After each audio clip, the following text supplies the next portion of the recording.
Welcome to Finance Playbook, where we bring you exclusive audio insights from top business leaders. Grab your notebooks and get ready to learn.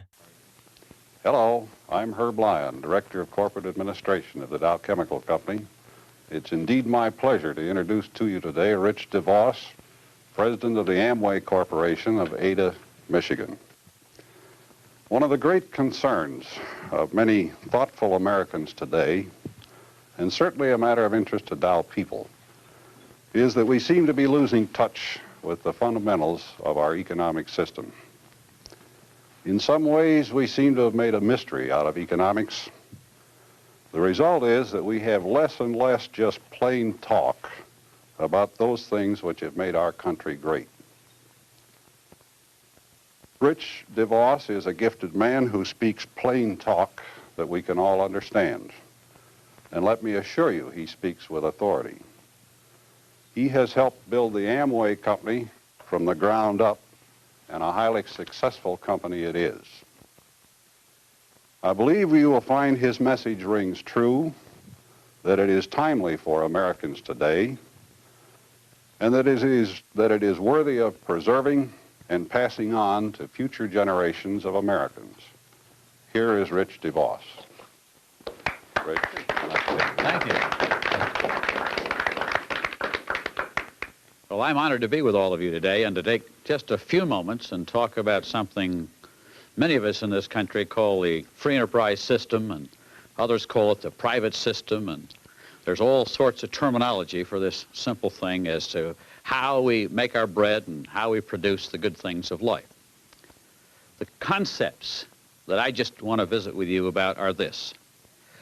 On the one hand, we have an economic system which, for most of us in the United States, we call the free enterprise system, while in other parts of the world, they have an economic system which they call the socialistic system.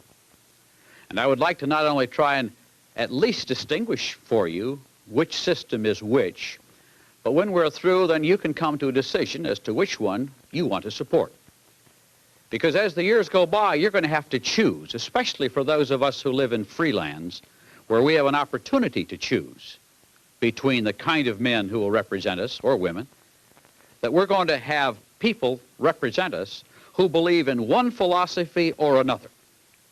And certainly as we approach this critical year, those are the choices you're going to have to make. And maybe I can help you come to a little simple conclusion as to why one country does so much better and another does so relatively poor. Now, the United States of America, of course, is considered one of the most prosperous nations on the face of the earth. And yet, in reality, you know, the United States has only been going about 200 years. And so that doesn't mean it's got a great history. It's one of the newcomer nations, so to speak. But when you look at its performance record, you've got to come to the same answer, and hopefully the same questions that all of us do, and say, why? Why is this country so prosperous today? What did they do? Well, let's see if we just can't talk about where it comes from for a minute. And I've done it with what we call a simple formula. It wasn't developed by me. It was developed by the American Economic Foundation many years ago in New York. This exhibit was put on at the New York World's Fair, and I've merely taken their formula and put my words to it because it made so much sense to me when I first heard of it. Now, we're going to talk about something called man's material welfare, MMW. MMW is, in reality, everything you and I eat, sleep, use, enjoy every day. A lot of times, I happen to go to church. I don't know if you do or not, but I do. And the preacher sometime will talk about materialism as though that were an evil thing. He says, you're too materialistic. And, of course, that is the love of things. And we must all be careful of that. On the other hand, let's think of materialistic things in a little different sense for a moment. Let's think of it as food. Food that can feed the starving millions in the world. Platitudes do not feed people. Only food feeds them. How and why can we then provide more food? Not lectures on it, but food. That's the key. Material substances are things like medicine, which helps sick people. Material substances are hospitals, because hospitals don't just happen. Somebody has to build them. somebody puts forth the effort. Why do we have such fantastic hospital facilities in this country that people from around the world come to this country to get medical treatment? Talk about housing. Talk about the cars you drive, the clothes you wear. Everything you and I have in a material sense has to come from someplace. Well, then where does it come from? And why do some peoples on earth have more than others? Let's just look at the simple formula. Because it all says that man's material welfare is equal to NR plus HE. That's where it all comes from. It all comes from the natural resources combined with human energy. That's the only source of it all. And I don't care whether you're talking socialism or capitalism or free enterprise or communism. It don't make any difference. I don't care whether you're in China or whether you're in Russia or whether you're in the United States. This is where it comes from. It's the only source of all goods. Everything is either on the earth or grows under the earth. All the food you eat. If it's corn, it comes on top of the earth. If it's potatoes, we dig them out of the earth. I'm speaking on a microphone here with a little wire. Inside that wire is a little piece of copper which carries the word. That comes out of the earth. The suit I have on is a wool suit which comes off an animal which grows on the earth. The home I live in is made out of wood, which comes off the earth. It's made out of brick, which comes out of clay out of the earth. It has steel in it, which comes from within the earth. The car I drive has aluminum, which comes from bauxite, and I can just go on with you. That's the source of every single material substance we have. Everything in this building, everything in your home, everything you use, drive, and enjoy, and eat even to live on, comes from the earth.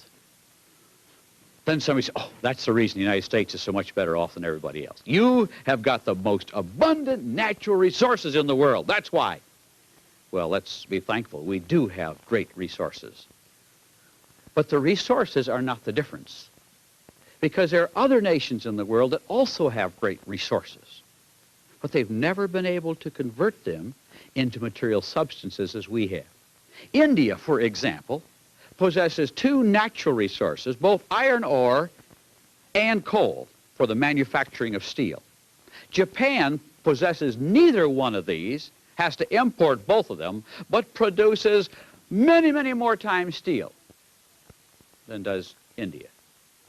In other words, the availability within your boundaries of the natural resource is not the key. For years I thought Saudi Arabia was just a big kitty litter box, see?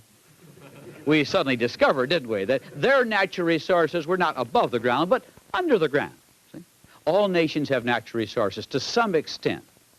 The question is, how do you get the most out of them? Well, it all happens with human energy. Because the availability of the natural resource itself does not produce anything. Coal just lays there. It won't heat homes. It doesn't keep people comfortable. A forest can be a lovely thing, but you can stand in the forest and get awful wet or awful cold. It isn't till somebody cuts that tree down and turns it into finished lumber and puts it all together somehow that it performs a protective shelter for us.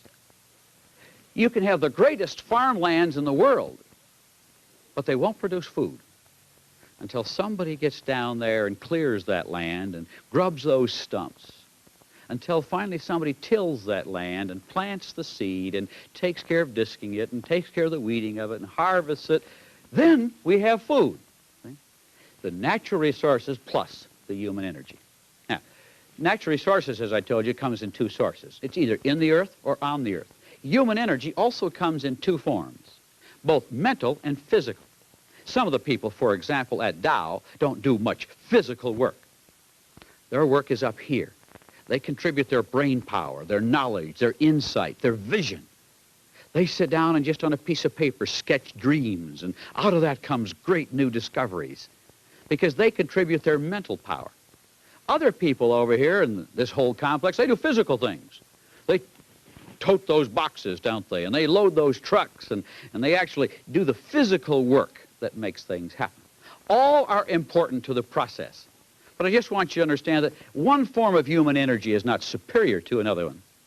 Because a man who works best at whatever he knows how to do contributes to the well-being of not only himself, but everybody that he's associated with.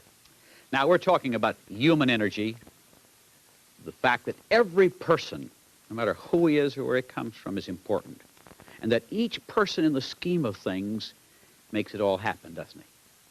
Somebody has to get down on the ground, for example, to build the building and dig the ditches. And finally, somebody else does the final beautifying work and the sculptures and everything else. But it all comes together. So human energy, plus the resources, produce food, shelter, and clothing for everybody. Well, as I said, that's true of all economic systems. But the difference then, as to why some peoples produce more and others produce less, is in the last little bit of our formula here. And from there, you get a simple, complete picture. And notice that while this is a plus, we combine these two, over here we're multiplying the output of the people through the use of tools. Tools are what permit us to do more in less time. And so in our society, we're more productive. And that each human person can do more because he's got better equipment. I was in Peru a while back, and I watched a native Peruvian in a little town in Cuzco, and he was bent over, and they loaded him up with lumber. He was the lumber truck. And he trotted off, and he could probably move 100 pounds of lumber, you know, maybe 5 miles before he stopped or collapsed or whatever, but he couldn't really haul very much in a day's time by our standard. One of our truck drivers in this country, what does he do? What? He climbs in a big rig, you know. He's got a 40-footer back of him. He's hauling 40,000 pounds, one man. He's moving it not at 5 miles an hour, at 55 miles an hour. He's sitting in an air-conditioned cab, isn't he? Huh? He's got the hi-fi on. He's got a Citizens Band radio. He's a Smokey the Bear, signpost 42. You know, he's notifying all the... You know, so here he is, the same man. What's the difference between these two men? One man producing 1,000 times more than the other man. One man's got a truck. That's all. One man has a truck. One man's been given a tool to do more. One man working in a farm field with a hoe can barely grow enough food to feed himself and maybe his family. That's all. But a farmer with tractors and automated equipment, why, one farmer can feed 20 other people or even more, as they do in the United States. A friend of mine runs a 2,000-acre farm in Iowa. They grow all sorts of beef cattle and grow the corn and everything for their own cattle. They run the whole farm with 2 men. And they do it with buttons. They want to feed the cows, they push a button. In goes the food out of the silos. Out stuff that comes out the other side of the cow, push another button, it goes right back out, doesn't it? See? He doesn't shovel it anymore. It goes on a truck and it gets back out in the fields. See? The dignity of work begins to develop. Why? Because the man produces more. Now, good tools, therefore, make the work more meaningful. We talk in this country about how can we make work more meaningful? By sophisticating it to the extent that he doesn't have to do menial labor. A lot of our people who are in production, what do? They stand there like this. They're highly paid, and they do great amounts of work, and they monitor that whole production system. And if it fails, they stop it and correct it for a moment. But through the use of tools, we produce greater and better goods. So the employer really makes more money per hour because he produces more. The customer gets a better product because we can put more technology into it and better quality control to it. The customer gets a better product at a lower price, all through the use of tools. And like in this country, out of the use of our automation, not only in factories, but on our farming systems, we produce enough food in this country. With 5% of our people working on farms, we produce enough food to feed 200 and some million Americans, plus many other people in the world.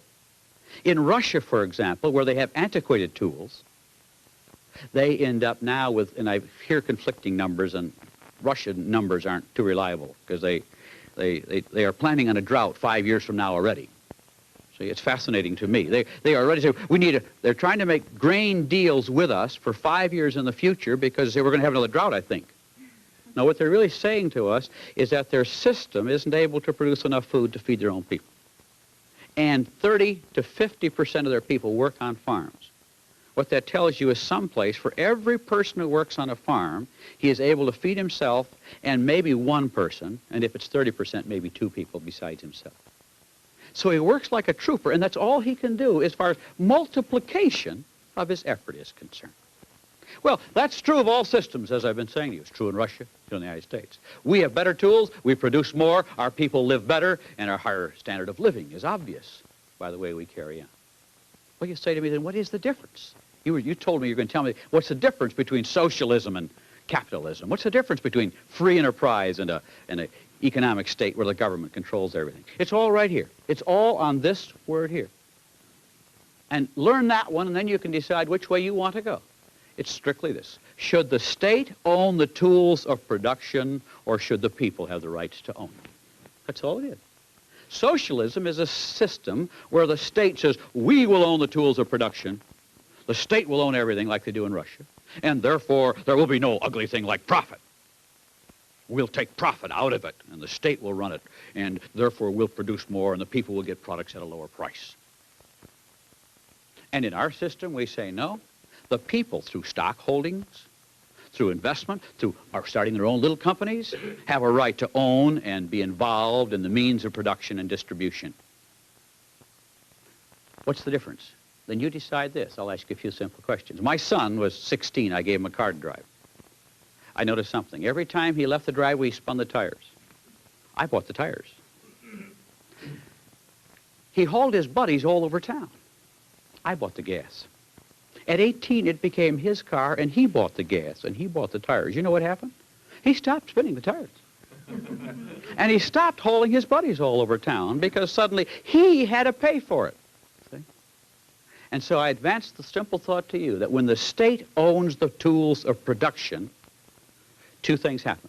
The tools do not last as long, and they do not produce as much. On the very simple concept that when it's yours, you take better care of it. Don't think so? You go rent your house and see how it looks a year from now.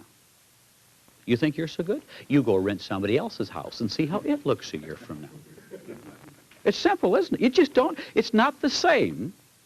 And that's why when our economic system happens and you watch the farmers in the United States, what does he do?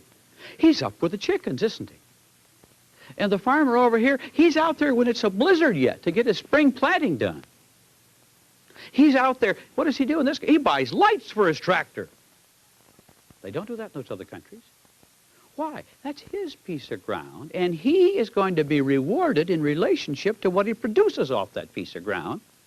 And so he works because it's his to get more out of it. Simple thing. We were coming into Los Angeles the other day. Freeway was jammed early in the morning. Had to rent a car. This guy was with us driving, and the freeway was just jammed up. I said to him, cut on in, it's a rental car. See? I would do that with my car. See? And I advance to you that on that simple margin is the difference between tremendous production and people putting in their time and getting by. And so America lives high and the other people live relatively low because they do what they have to do, what they're required to do by the state, and that's where it stops. And that's why if you'll watch the people in socialist societies, and if you'll check the agricultural production in all socialist countries, they have not improved their percentage of output more than 1% in the last 25 years. Now, we talk about problems, human problems. People say to me, the free enterprise system doesn't produce for people. It's lets the rich get richer and the poor get poorer. It's a selfish system. But the fact of the matter is that our system has permitted the poorer people to live better than any other standard in the world also. So since some work harder to grow farther, even the bottom man on the totem pole has come up farther in America. Because remember this, nobody gets it if there ain't none. See? You can talk about distribution all you want to. You can say, if the United States ate less, the people of India would have more. Not so. Because if we ate less and our people didn't work to produce it and pay for it, and if the farmer couldn't be rewarded in relationship to what he does, what do you do? Forget it. 30 years ago in Argentina, Juan Perón said, I'm going to control the prices for the people of Argentina. Those city folks, those farmers are getting too much for their food. And so he laid the law down. He set price fixing into motion 30 years ago. 30 years ago, Argentina was the second largest beef exporter in the entire world, plus much grain and other things. Prosperous country, a booming country. And then Juan Perón decided he was going to take care of the city folks and set the price so that profiteering couldn't be done by the farmer. You know where Argentina is today, don't you? Today, Argentina is on the brink of constant civil war and strife. Today, Argentina barely, if at all, produces enough food to feed itself. It exports no food at all anymore. Its production is gone. And at the current time, inflation in Argentina is running in excess of 300% a year. Well, it should be obvious to all of you that the differences in economic systems then are really quite simple. Do you want the state to control your life, to set your standards of life? Or do you want the private sector to have a bigger hand in how your life's going to be run? So those are the general shifts that go on in the world. The nations that maintain a private economic system always have free people. And socialistic states that control the tools of production automatically finally put these people into slavery. Very logical. If I was the head of that dictatorial government and I controlled all the manufacturing facilities and all the power companies and every possible, all the buses and all the streetcars, then pretty soon I control the people. And I say, you will drive a streetcar. You will not go to college. You're going in the army. You can have one child, maybe. Because we got too many right now, and we're going to control that. And what people always forget is that when the state owns the tools, the people ultimately go into slavery to the state.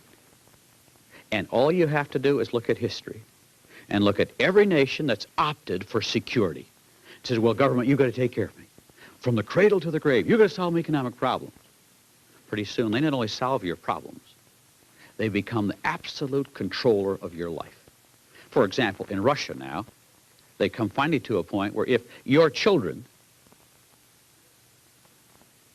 are non-believers of any form of religion, and you say, we'd like to have them learn our faith, it's against the law for you to teach them your personal religious beliefs. Because if you do, that's contrary to the will of the state, and you will be adjudged an improper parent, and they'll remove your children from your home. You can't share the God. That's true in China today, too. So you cannot share your religion with them. Because, after all, in those countries, they ultimately come to this. One, they say, we're going to equalize everything with the masses. And then they go on and say, but there is no God. The state is your God. And you watch that come full circle in all nations where they move through, well, we're going to take over the power company. We'll take over the steel company, and then everybody will get more. And finally what happens is everybody gets less and less. And so it is that in the United States today, we have 100 million cars, and in Russia, which has had dictatorial systems for 60 years now, there's only 1 million cars and trucks in the whole land. And I was just recently in Russia, and I've got to tell you, in my opinion, they're at least 40 years behind us. They're where I can envision we were when I was a very, very little child, if at that point at all. With all their 5-year plans and 10-year plans and total government control that we're going to do it, they aren't doing it. So which do you want? Slave or free? Socialism or free enterprise? One always leads to slavery. Socialism will lead to the loss of human freedom. Free enterprise will have a chance of protecting your rights. To say, I want a black car, I want a green car, I want to live in this house, I want to move to this town, I want to have so many children, I want to go to this job, I want to help my children go to college. Those are the choices you and I have every day, and those are the glorious freedoms we have. As far as I'm concerned, that's the most important thing to work and to cherish every day. But 200 years ago, a man wrote some lines. It was at the time of the fall of the Athenian Republic. And this is what he said then, and I think you'll find it interesting. His name was Professor Alexander Tytler. The truth of his words today are even more fitting than they were then. He said this: a democracy cannot exist as a permanent form of government. It can only exist until the voters discover that they can vote themselves largesse from the public treasury. From that moment on, the majority always votes for the candidate promising the most benefits from the public treasure, with the result that a democracy always collapses over loose fiscal policy, always followed by a dictatorship. The average age of the world's great civilizations has been 200 years. These nations have progressed through this sequence: from bondage to spiritual faith, from spiritual faith to great courage, from courage to liberty, from liberty, the source, to abundance, from abundance to selfishness, from selfishness to complacency, from complacency to apathy, from apathy to dependency, and from dependency back again to bondage. Our nation is 200 years old. We are the leading nation from a material sense on the face of the earth. We have more abundance to share with more people than any peoples have ever had. Disasters that occur in the world, we render aid. Why? Because we have it. Poor nations, don't forget, cannot help poor nations. Poor people cannot materially help poor people. And therefore I challenge you to be as successful and as excellent in everything you do as a person, so that then out of your abundance, you have something to share with those who have less, but not by giving it to them, but by showing them how to, in turn, be independent themselves. But neither you nor I can do that unless we have done it. So I challenge you to excellence. I challenge you as members of this nation to be as diligent and to be as independent as you can, not seeking somebody else to solve your problem, but say, we'll take care of our problem here. We don't need governmental outside help. And out of that will come a strong nation built on strong people, and a prosperous nation, which then, in the face of disaster, can in turn render aid to other people who are starving or in great calamity. But we must first have it if we're going to share it. So let's see how much we can produce, and then out of love, share what we know and what we have with others who are less fortunate. Can we escape the cycle? I believe we can. But the concluding line is this: those who do not understand history are bound to repeat it. And I challenge you to understand history, and I hope what I've told you will give you a better perspective on where we're going and where we can go.